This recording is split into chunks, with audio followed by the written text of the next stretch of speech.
Olá pessoal, tudo bem? Aqui fala Valdir Santos, conforme prometido.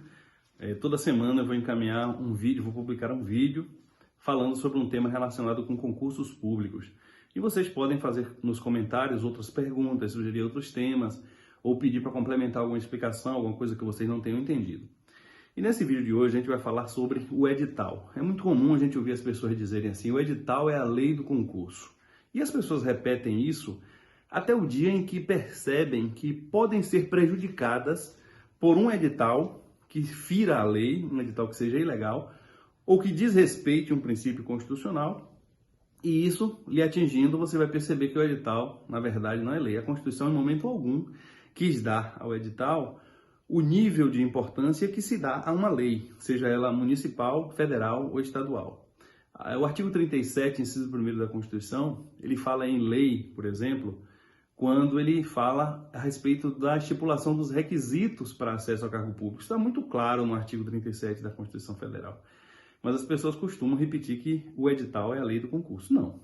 A lei do concurso, por exemplo, com relação aos requisitos, é o estatuto do servidor daquela entidade pública.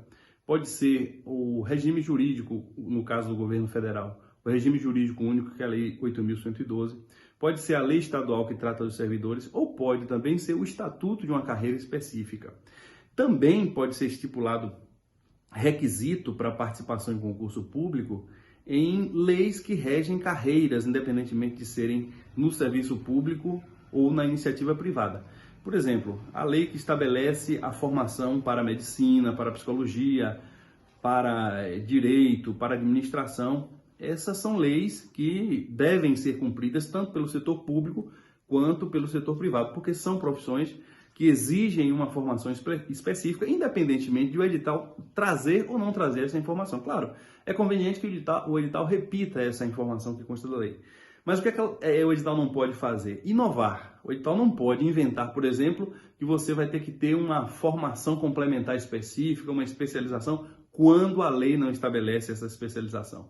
Se o edital fizer isso, ele está ferindo a lei e ferindo um princípio constitucional, que é o princípio da acessibilidade aos cargos, empregos e funções públicas. Portanto, antes de você olhar para um edital e dizer assim, olha, eu não posso participar desse concurso porque eu não atendo o requisito do edital, procure ver se esse é requisito da lei. Porque os requisitos que impedem a participação das pessoas, como é o caso da área de formação, como é o caso de altura mínima ou idade, qualquer outro que impeça a participação de alguém, tem que estar previsto na lei. Porque lei é discutida no parlamento, é discutida no Poder Legislativo, portanto, traz ali o pensamento e a opinião de diversas parcelas da sociedade e é sancionada pelo Poder Executivo. Então, isso é que é lei. Então, quando a gente quer estabelecer regras no edital, por exemplo, período de inscrição, critérios de aprovação, conteúdo programático, são regras. Essas podem ser estabelecidas no edital. Por quê? Porque qualquer pessoa pode atender a essas regras. Mas uma regra que fala em uma condição física ou que fala em uma formação que a pessoa tem que ter, aí somente lei é que pode fazer. Para entender exatamente a importância disso, é só você se colocar no lugar de alguém que se graduou para exercer uma profissão e de repente no edital para aquela atividade vem lá uma especificidade que não está prevista em lei e não precisa nem você perceber que a pessoa que assinou aquele edital, porque edital é um ato monocrático, que aquela pessoa está querendo beneficiar uma parcela de concorrentes ou está querendo beneficiar alguém de sua família. Não precisa nem você pensar nisso. É só você pensar que isso está lhe prejudicando e você vai perceber que o edital não é lei e que lei é aquilo que é votado pelo Legislativo e aprovado pelo Executivo. Agora, quando essa restrição existe e você atende, para você é bom. Por quê? Porque vai reduzir a concorrência. Quando uma regra restritiva, mesmo sendo ilegal, lhe beneficia, você vai naturalmente ficar calado. Agora, compreenda que você permitindo que a irregularidade perdure, lá adiante, alguém pode questionar essa regra e aquele concurso que você passou, depois de várias fases, ele pode ser anulado. Então é importante, até você que atende ao requisito, você observar que é dever de todo fiscalizar a regularidade. Por quê? Porque ninguém está proibido de questionar a regra só lá na frente. Então, a pessoa concorda tacitamente ali com aquela regra inicialmente, porque quer se inscrever, não sabe se vai passar, não sabe se vai seguir nas outras fases, E lá adiante, quando ela se surpreende com a própria aprovação, ela diz assim, mas peraí, mas eu não tenho um requisito, eu fiz isso para testar, mas agora eu quero.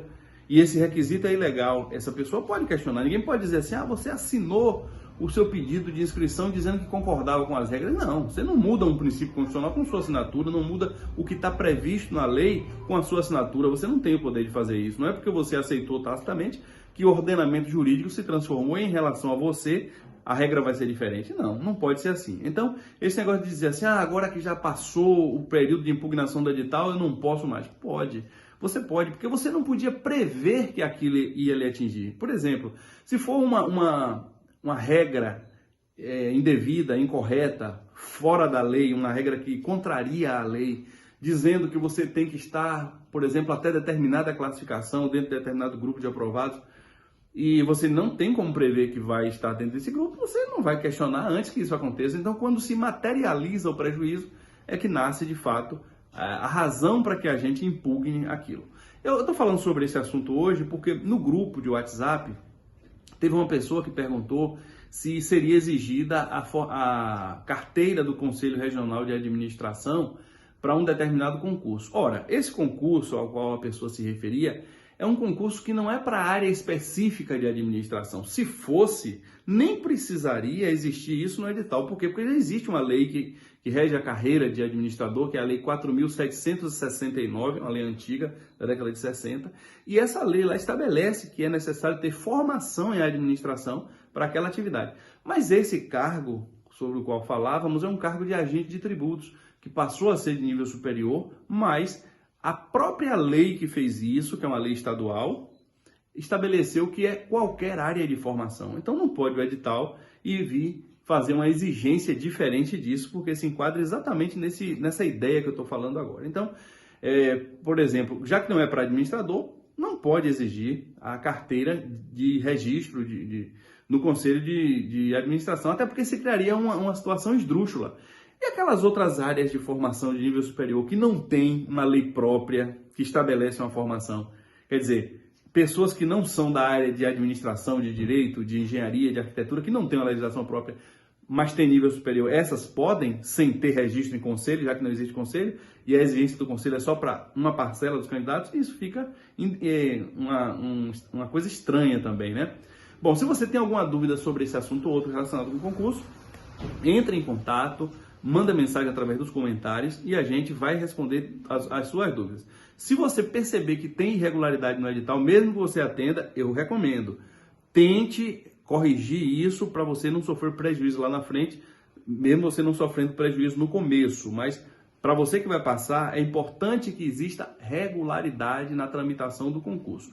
Então você compartilha esse vídeo, marca os amigos que têm ou deveriam ter interesse por concurso público, me siga lá no @ValdirSantosOficial e sempre mande suas perguntas através dos comentários que eu vou responder todas as perguntas. Se for uma pergunta que demande um tempo maior, eu faço um outro vídeo para complementar esse vídeo, para que todo mundo saia bem informado, bem orientado, porque para passar em concurso não basta estudar, é preciso também a gente conhecer as regras e aprender como funciona o mecanismo, como é seu regramento.